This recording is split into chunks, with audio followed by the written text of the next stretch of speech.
देखो भाई बड़े बड़े आदमी आ गए। कोई तो गए पर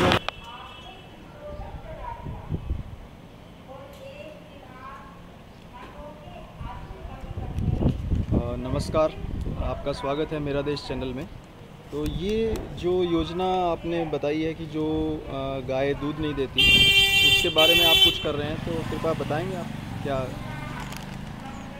सारे देश में विश्व हिंदू परिषद का ऐसा मानना है कि गौ माता एक ऐसा प्राणी है जो सारी मानव जाति की रक्षा कर सकती है और इस देश के विकास के लिए प्रथम सीढ़ी सिद्ध हो सकती है। आदि अनादि काल से ही हमारे महापुरुषों ने गौ माता को अपनी माँ इसलिए कहा था क्योंकि इसमें अनेकों गुण हैं। बोलते रहो। अनेकों गुण हैं और इसी गुणों को पहचानते हुए विश्व हिंदू परिषद ने सारे देश में गौ माता को राष्ट्र का कल्याण मानते हुए देवरापाल महाराष्ट्र के अंदर एक निःशुल्क परीक्षण किया हुआ है कि उसके परिणाम ये आए हुए हैं कि गांव-गांव के अंदर अब छोटे कुटीर लगने शुरू हो गए हैं और उसकी औसत जो गाय दूध नहीं देती उससे 200 रुपये रोजाना समाज को प्राप्ति होनी शुरू हो गई है। जैसे कि एक गाय एक दिन में 10-12 लीटर गो अर्क और गो गोबर देती है। अगर हमारा ये मानना है कि 25% भी एक गौशाला के अंदर या एक गाय का गोबर और मूत्र इस्तेमाल में होना शुरू हो जाए तो जहाँ समाज को आमदनी बढ़ेगी और उसके साथ साथ जो रोग आज समाज के अंदर फैले हुए हैं, गो अर्क से 160 बीमारियां आज समाज के अंदर दूर होने जा रही है। गाय के गोबर से जो आज समाज के अंदर साबुन तैयार हो रहा है वो एलर्जी को जड़ से समाप्त कर रहा है। ऐसी कितनी ही प्रकार की दवाइयां हैं जिसका समाज को लाभ हो रहा है।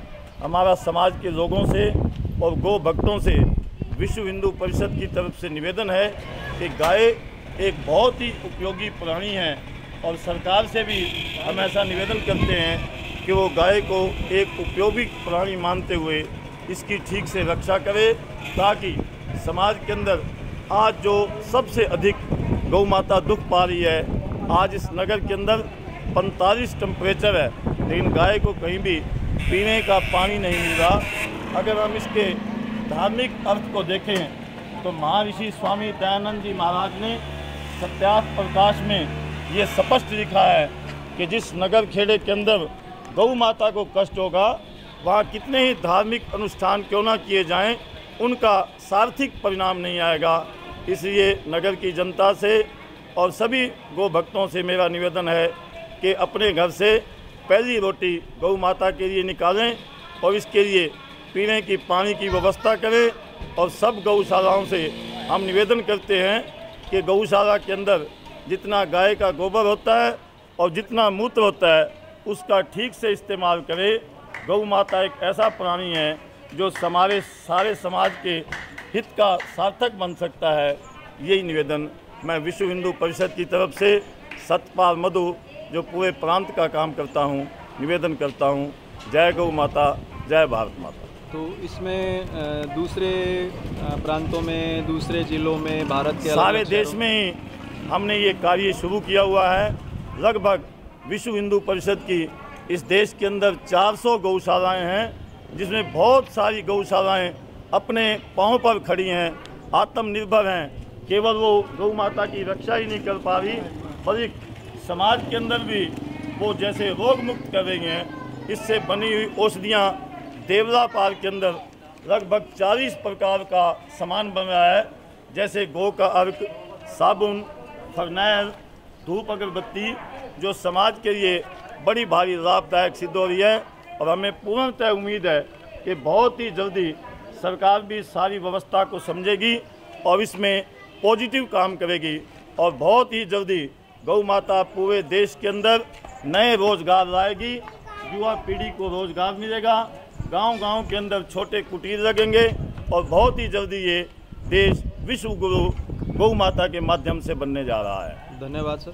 तो जो आपने बात सुनी कि जो गाय दूध नहीं देती उससे भी आप 200 रुपये प्रतिदिन कमा सकते हैं और रोज़गार पैदा कर सकते हैं, अपने घर परिवार को चला सकते हैं। तो आप क्या समझते हैं कि ये मैं संभव? इनकी बात से सहमत हूँ। हाँ जी।